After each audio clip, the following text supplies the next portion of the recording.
আজ হচ্ছে আমাদের চৈত্র সংক্রান্তি, তাই চৈত্র সংক্রান্তিতে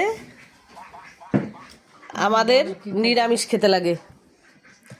তো এখানে আছে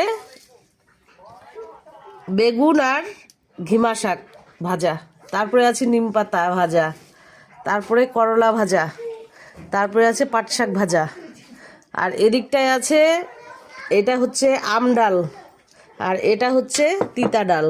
এটা করলা দিয়ে তিতা ডাল করতে লাগে। আর আছে এখানে টক, আমের টক।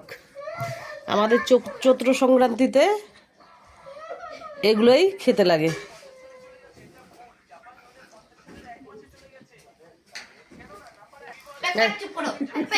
এখানে বসছে আমার ভাস্তি। বলো, তুমি যে খাইলা কেমন লাগলো? অনেক সুন্দর, অনেক সুন্দর, অনেক রকমের আইটেম না? মানুষ মানে অনেকে আজকে হচ্ছে পহেলা বৈশাখ পালন করতেছে, খাচ্ছে হচ্ছে ইলিশ মাছ পান্তা। আর আমাদের এটাই নিয়ম যে নিরামিষ খাবার, নাকি? আর এখানে আমার মা খাচ্ছে, এই যে।